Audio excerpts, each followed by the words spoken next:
అంతేకాదు ఆ పవన్ కళ్యాణ్ గారి పక్కన ఉంటాడు కదా నాదెళ్ల మనోహర్ గారు, ఏమన్నాడు చూసారా? ఎప్పుడైతే చంద్రబాబు నాయుడు గారిని అరెస్ట్ చేశారో లోకేష్ బాబుని నాయకుడిని చేయాలని మేము ప్రయత్నం చేస్తున్నాం అన్నాడు. మీ బతుకు చెడ. మీ పార్టీ పుట్టింది లోకేష్ బాబుని బలోపేతం చేయడానికా అని అడుగుతా ఉన్నా. మీరు బలోపేతం కావడానికా, లేక తెలుగుదేశం పార్టీని బలోపేతం చేయడానికా, లేక లోకేష్ని బలోపేతం చేయడానికా నేను అడుగుతా ఉన్నా. ఏమిటి మాటలు నాకు అర్థం కాలేదు. మీది ఒక రాజకీయ పార్టీ.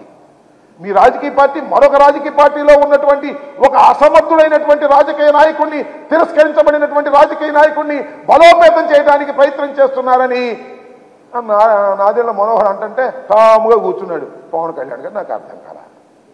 ముందు రాకూడదు అనుకున్నా అంట. ఎందుకంటే నేను వస్తే ఆయన బలపడ్డు కాబట్టి ఆయన్నే బలం చేకూర్చే విధంగా మేము రాకూడదు అనుకున్నాం. తర్వాత మళ్ళీ రావాలని నిర్ణయించుకున్నాం. మీరు ఎందుకు రాకూడదని అనుకున్నారో, ఎందుకు తర్వాత రావాలని అనుకున్నారో జనానికి తెలియదు అనుకుంటున్నారా? మీ ప్యాకేజీ డ్రామాలు ఎవరికి తెలియదు అనుకుంటున్నారా? చంద్రబాబు వెళ్ళి ఇంటికి వెళ్ళి బతిలాడి ప్యాకేజీలు మాట్లాడుకున్న తర్వాత కదా లోకేష్ గారి యువగరం ముగింపు సభకి పవన్ కళ్యాణ్ గారు బయలుదేరి వెళ్ళింది. ఇలా ఒక దౌర్భాగ్యమైనటువంటి రాజకీయాలు చేసేటటువంటి పరిస్థితి అక్కడ చేశారు. అంతేకాదు ఆయన లోకేష్ మాట్లాడుతున్నాడు నిన్న. మరి తెచ్చుకున్న ఆవేశంతో మాట్లాడుతున్నాడో లేకపోతే మరో రకంగా మాట్లాడుతున్నాడో, బుద్ధి జ్ఞానము రెండూ లేకుండా మాట్లాడుతున్నాడు. ఎందుకంటే ఆయనకి రెండూ లేవనే విషయం జగద్విదితమైనటువంటి అంశం. యుద్ధం ప్రారంభమైంది. తాడేపల్లి ప్యాలెస్ తలుపులు పగలగొడతాం. ఏం మాటలయ్యా నాకు అర్థం కాలేదు. తాడేపల్లి ప్యాలెస్ తలుపులు పగలగొట్టేంత గొప్పవారా మీరని అడుగుతా ఉన్నా. అంత ప్రజాబలం ఉందా మీకని అడుగుతా ఉన్నా. మీకు అసలు తలుపులే లేవు ఈ రాష్ట్రంలో. ఎవడన్నా వచ్చి అలా డోర్ కొట్టి అయ్యా అని పిలుద్దామంటే తలుపులే లేని సన్నాసులు మీరని మనం చేస్తున్నా. చంద్రబాబుకి ఈ రాష్ట్రంలో తలుపులు లేవు అంటే ఇల్లు లేదు, లోకేష్కి ఇల్లు లేదు, పవన్ కళ్యాణ్కి ఇల్లు లేదు. ఈ రాష్ట్రంలో ఇల్లు లేని వారు మీరు. ఈ రాష్ట్రంలో ఉండి తాడేపల్లిలో జగన్మోహన్ రెడ్డి గారి ఇంటి తలుపులు పగలగొడదామని అనుకునేటటువంటి దుర్బుద్ధి ఉన్న మీకు ఈ రాష్ట్రంలో మీకు ప్రజాదరణ ఎందుకుంటుంది అని అడుగుతా ఉన్నా. ప్రజాదరణ ఉండేటటువంటి అవకాశమే లేదు. గుర్తుపెట్టుకోమని మనం చేస్తున్నాం. ఒక్క విషయం చాలా స్పష్టంగా రాష్ట్ర ప్రజలు అర్థం చేసుకోవాలని మనం చేస్తున్నాం. ఇవాళ ఆ వేదిక మీద నారా చంద్రబాబు నాయుడు గారు, లోకేష్, బాలకృష్ణ, మన పవన్ కళ్యాణ్ నలుగురు ఏకమై కూర్చున్నారు. అంటే ఒకే ఫ్రేమ్లోకి నలుగురు వచ్చారంటే జగన్మోహన్ రెడ్డి గారిని చూసి ఎంతగా భయపడుతున్నారో అర్థం చేసుకోమని మనం చేస్తున్నాం. ఈ రాష్ట్రంలో జగన్మోహన్ రెడ్డి గారు అధికారంలోకి వచ్చిన దగ్గర నుంచి ఇప్పుడు వరకు దినదిన ప్రవర్ధమానంగా పెరుగుతున్నటువంటి రాజకీయ నాయకుడే తప్ప ఏ మాత్రం ప్రజల యొక్క విశ్వాసాన్ని కోల్పోనటువంటి వ్యక్తి జగన్మోహన్ రెడ్డి గారిని మనం చేస్తున్నాం. ఏ సర్వేలు చూసుకున్నా మోర్ దాన్ 50% జగన్మోహన్ రెడ్డి గారికి ఓట్లు వేయడానికి సిద్ధంగా ఉన్నారు. అందరూ కలిసి కట్టుగా వచ్చినా కూడా జగన్మోహన్ రెడ్డి గారిని ఏమీ చేయలేదు. ఈ సత్యాన్ని వారు గ్రహించే అందరూ ఏకమవ్వాలనేటువంటి ప్రయత్నం చేస్తున్నారు. మీరు ఏకమైనా ఏమి చేయలేరు అనే విషయాన్ని మీరు తెలుసుకోవడానికి టైం పడుతుంది. ఎన్నికలు అయితే తప్ప అది మీకు అర్థం కాదు. అర్థమైనా ప్రజలకు చెప్పేటటువంటి పరిస్థితిలో మీరు ఉండరనే విషయాన్ని కూడా నేను ఈ సందర్భంగా మనవి చేస్తున్నాను. ఇవాళ పాదయాత్ర చేశారు. ఏమయ్యా లోకేష్, ఇన్ని పాదయాత్రలు చేశావు కదా, ఏ ఊర్లో అయినా, ఏ నియోజకవర్గం అయినా, 97 ఏ నియోజకవర్గం అయినా మా నాన్న ముఖ్యమంత్రిగా ఉన్నప్పుడు ఇది చేశాడని చెప్పావా? చెప్పగలవా? నేను మనవి చేస్తున్నా, ఏ నియోజకవర్గం నువ్వు వెళ్ళినా, ఏ గ్రామం వెళ్ళినా అక్కడ కనిపించేవి జగన్మోహన్ రెడ్డి గారు ప్రతిష్ఠ చేసినటువంటి పథకాలు, జగన్మోహన్ రెడ్డి గారు నిర్మించినటువంటి సెక్రటేరియట్లు, జగన్మోహన్ రెడ్డి గారు నిర్మించినటువంటి వెల్నెస్ సెంటర్లు, జగన్మోహన్ రెడ్డి గారు నిర్మించినటువంటి ఆర్బీకేలు, జగన్మోహన్ రెడ్డి గారు పంచినటువంటి అనేక సంక్షేమ కార్యక్రమాలు అందుకున్న ప్రజలని మనం చేస్తున్నా. రేపు 3,000 రూపాయలు ఇవ్వబోతున్నాడు జగన్మోహన్ రెడ్డి గారు అని మనం చేస్తున్నాం. ఇలా ఎక్కడికి వెళ్ళినా జగన్మోహన్ రెడ్డి గారు చేసినటువంటి అభివృద్ధి కార్యక్రమాలే కనిపించాయి. కానీ మీ నాన్న చేసిన 14 సంవత్సరాల్లో మీ నాన్న చేసిన పరిపాలన యొక్క సూచనలు ఎక్కడైనా కనిపించాయా, గుర్తుపట్టావా, చెప్పగలిగావా అని నేను అడుగుతా ఉన్నా. ఈ సందర్భంగా ఇలాంటి దుర్మార్గమైనటువంటి మాటలు మాట్లాడారు. నిన్న జనాన్నంతా పోగేసుకొచ్చి చాలా కష్టపడి పోగేసుకొచ్చారు. ఎంతమంది జనం వచ్చారో మీ అందరికీ తెలుసు. ఒక అట్టర్ ఫ్లాప్ అయినటువంటి కార్యక్రమం. అంతేకాదు, నారా చంద్రబాబు నాయుడు గారు కొన్ని పథకాలు పెట్టాడు. నిన్న పెడతానన్నాడు. ఏది అమ్మ ఒడికి బదులేదో ఒక కార్యక్రమం 15,000 రూపాయలు ఇస్తాను అనేటువంటి మాట, 18 ఏళ్ళు నిండినటువంటి మహిళకి 1,500 రూపాయలు ఇస్తాననే మాట, 3 సిలిండర్లు. నేను అడుగుతా ఉన్నానయ్యా చంద్రబాబు నాయుడు గారు, అసలు నీకు సిగ్గు సెరవు లేదయ్యా.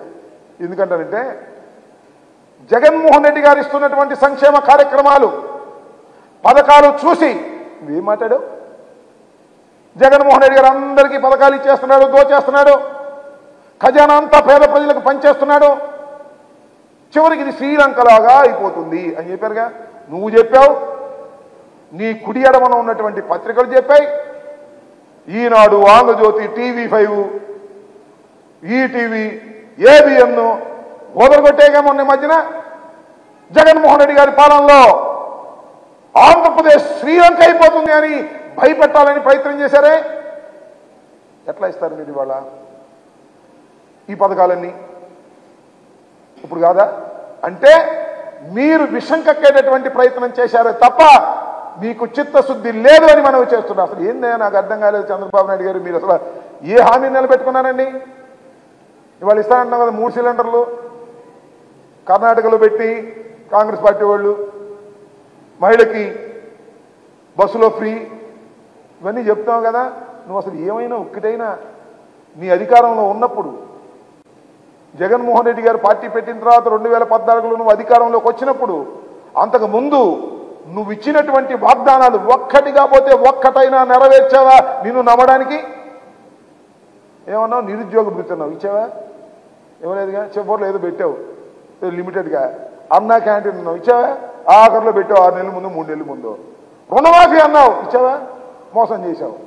వాగ్దానాలు చేసి మోసం చేసేటటువంటి చరిత్ర కలిగినటువంటి చంద్రబాబు నాయుడు గారు ఎన్ని వాగ్దానాలు చేసినా ఆంధ్ర రాష్ట్ర ప్రజలు నమ్మరుగాక నమ్మరు అని ఈ సందర్భంగా నేను చెప్తాను. ఇది చరిత్ర.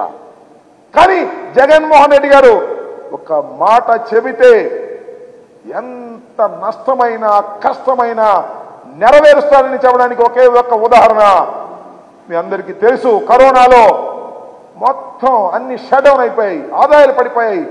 అమెరికా లాంటి దేశాలు కూడా ఆదాయాలు పడిపోయి ఆర్థికంగా ఇబ్బంది పడుతున్న రోజున కూడా జగన్మోహన్ రెడ్డి గారు సామాన్యుడికి ఇవ్వవలసినటువంటి సంక్షేమ కార్యక్రమాలు బటన్ నొక్కి ఇచ్చాడు. అది జగన్మోహన్ రెడ్డి గారి చిత్తశుద్ధి. ఇచ్చాను మాట తప్పకూడదు, ఎంత కష్టమైనా నష్టమైనా అని భావించి చేసినటువంటి వ్యక్తి జగన్మోహన్ రెడ్డి గారు. అలాంటి జగన్మోహన్ రెడ్డి గారి పరిపాలనలో అంత సర్వనాశనం అయిపోతుందని చెప్పి ఇవాళ అంతకన్నా గొప్ప పథకాలు ఇస్తామని ప్రజల్ని మాయ చేయాలని ప్రయత్నం చేస్తున్నటువంటి చంద్రబాబు నాయుడు గారిని ప్రజలు నమ్మేటటువంటి పరిస్థితి లేదు అనే వాస్తవాన్ని గమనించవలసినటువంటి అవసరం ఉందని ఈ సందర్భంగా నేను మనవి చేస్తున్నాను. పోలేపల్లిలో మీరు పెద్ద షో చేయడానికి ప్రయత్నం చేశారు. ఇన్నాళ్ళ నుంచి ఎక్కడా కూడా ఏది జరగలేదు కదా, మీకు జనాదరణ లేదు. ఏదో పెద్ద ఎత్తున జనాన్ని సమీకరించి మీ క్యాడర్లో నిరుత్సాహాన్ని పోగొట్టాలని మీరు ప్రయత్నం చేశారు. కానీ ఆ నిరుత్సాహం మరింతగా పెరిగేటటువంటి పరిస్థితుల్లోనే కనిపించింది తప్ప ఎక్కడా కూడా మళ్ళా మీ కాన్ఫిడెన్స్ వచ్చే పరిస్థితి లేదు. జనం మీ పక్షాన లేరనే వాస్తవాన్ని గమనించాలి.